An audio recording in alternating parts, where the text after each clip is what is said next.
రాజ్యసభ నాయకులు పార్టీ నాయకులైనటువంటి శ్రీ పీయూష్ గోయల్ గారిని ప్రసంగించాల్సిందిగా కోరుతున్నాను.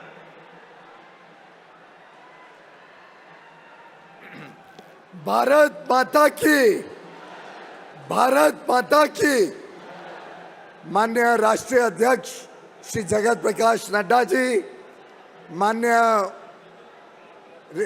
रक्षा मंत्री श्री राजनाथ सिंह जी, माननीय गृह मंत्री श्री अमित शाह जी, माननीय श्री नितिन गडकरी जी, हमारे प्रदेश के अध्यक्ष श्री संजय बंडी गारू जी और सभी मंच पर विराजमान नेतागण, तेलंगाना के आए हुए सभी मुख्यमंत्री और इतनी विराट संख्या में इतने ऐतिहासिक सभा में उपस्थित तेलंगाना के सभी भाइयों बहनों को मैं प्रणाम करता हूं, साधुवाद करता हूं कि आपने आज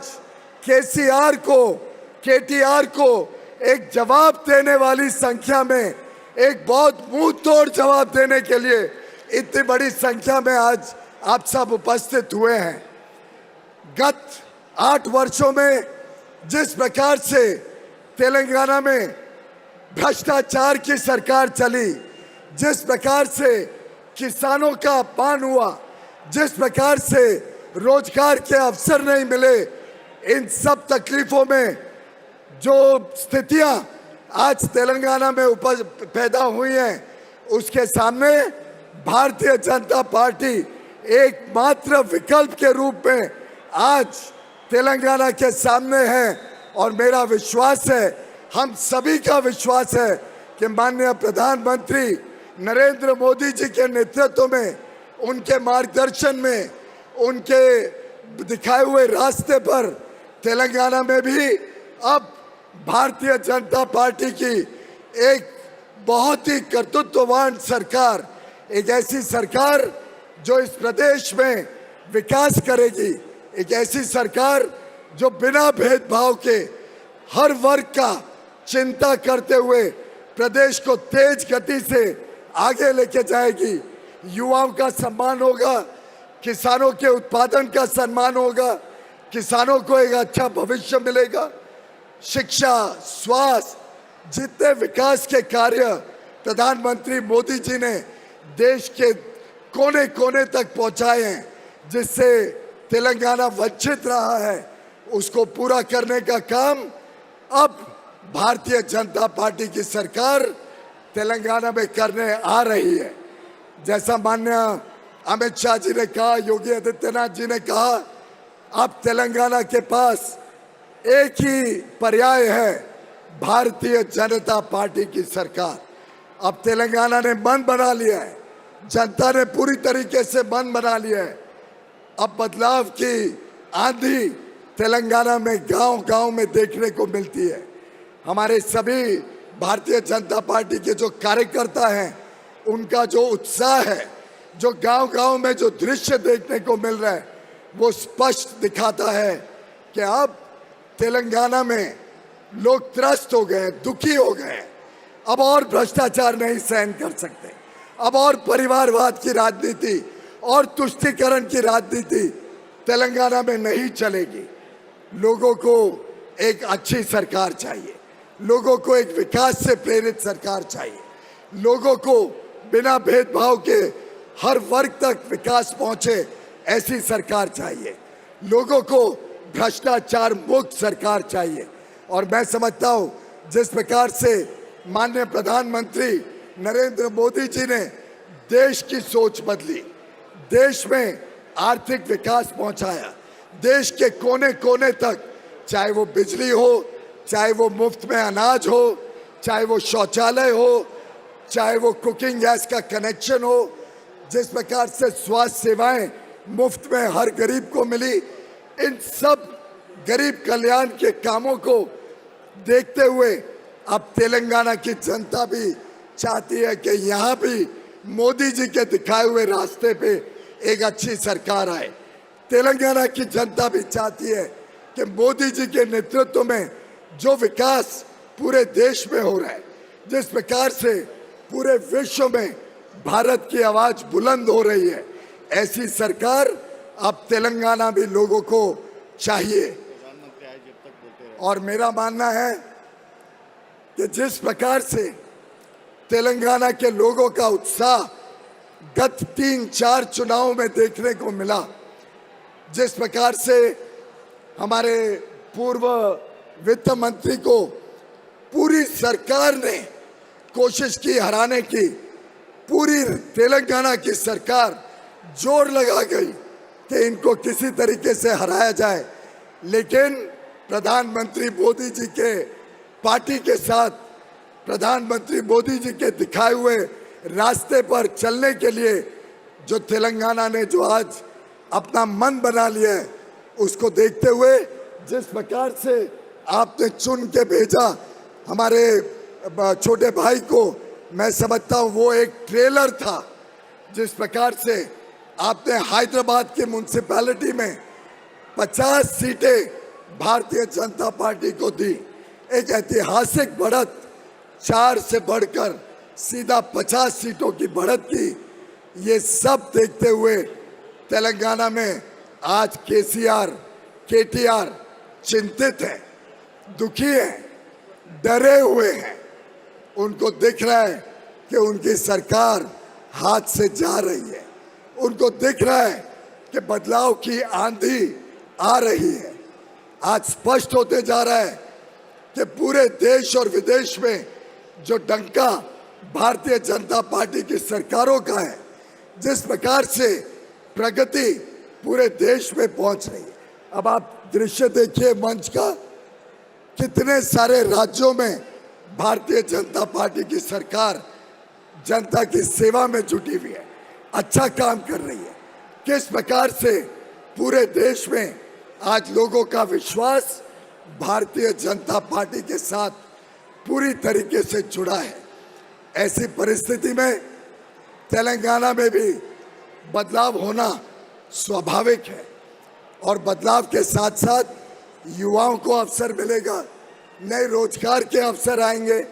जैसे यहाँ पे टेक्नोलॉजी सेक्टर बड़ी तेज गति से पहले बढ़त होती थी, जैसे यहाँ पे फार्मा का इतना बड़ा स्कोप है, जैसे यहाँ पे स्टार्टअप की दुनिया इतना बेहतरीन काम कर रही है। मुझे दिखता है कि आने वाले दिनों में तेलंगाना में नए विकास के साथ नए रोजगार, नए काम के अवसर और जो इंफ्रास्ट्रक्चर के प्रोजेक्ट्स जिसमें बड़े मात्रा में तेलंगाना में आज भ्रष्टाचार हो रहा है, उसको भी बदलने के लिए हम सबको आगे आने वाले चुनाव में एक मौका मिलने जा रहा है। तेलंगाना में एक एक प्रोजेक्ट को जब हम देखते हैं, कहाँ 40,000 का प्रोजेक्ट सीधा 1,30,000 करोड़ का हो जाता है। 40,000 करोड़ और 1,30,000 करोड़, बाकी पैसा कहाँ जाता है, किसकी जेब में जाता है, कौन है जो ये भ्रष्टाचार कर रहा है? इसका जवाब केसीआर को देना पड़ेगा, इसका जवाब केटीआर को देना पड़ेगा, इसका जवाब तेलंगाना के एक एक मंत्री, एक एक विधायक को हमें जनता को देना पड़ेगा। और आखिर ये कब तक सिलसिला चलेगा? कब तक फार्म हाउस से तेलंगाना की सरकार चलेगी? कब तक तेलंगाना के लोग भ्रष्टाचार को सहन करते रहेंगे? कब तक यहाँ के किसान परेशान रहेंगे? कब तक यहाँ की महिलाओं को, यहाँ के बच्चों को सुरक्षा नहीं मिलेगी? मैं अभी आंकड़े देख रहा था नेशनल क्राइम रिकॉर्ड ब्यूरो के, जिस प्रकार से तेलंगाना में बच्चों के, महिलाओं के साथ अत्याचार हो रहा है, अन्याय हो रहा है, इसको भी बड़ी गंभीरता से हम सब ने सोचना पड़ेगा। इस अत्याचार को, इस अन्याय को रोकने की सख्त आवश्यकता है।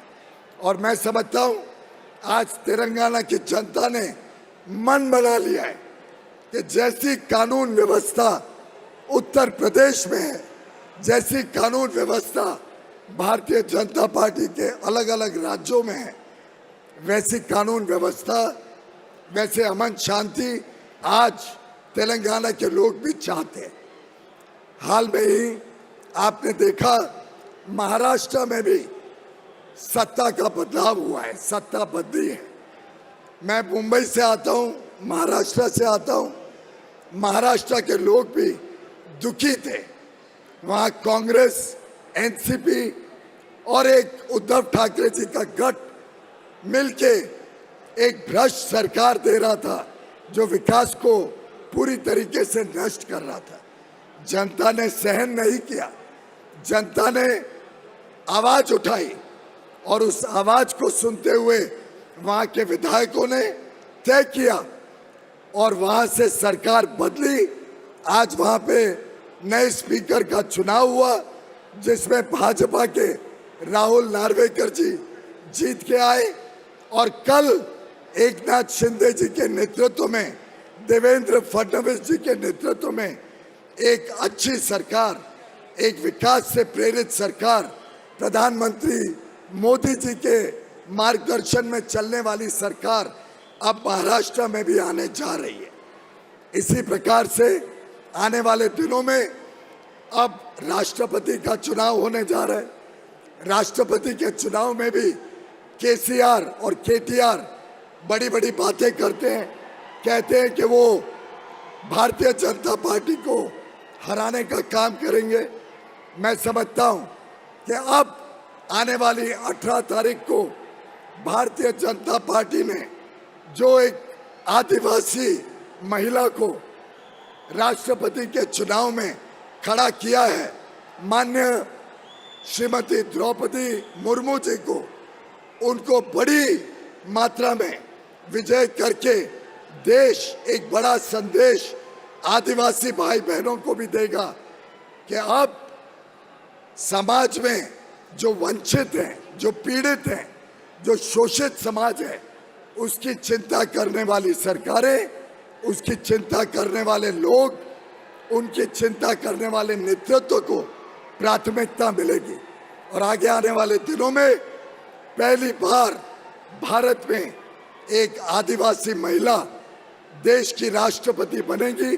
मैं समझता हूं हम सब के लिए बड़े गर्व की बात है कि माननीय प्रधानमंत्री नरेंद्र मोदी जी ने एक आदिवासी महिला को इतनी बड़ी जिम्मेदारी दी, इतना बड़ा मान, इतना बड़ा सम्मान देने का निर्णय किया।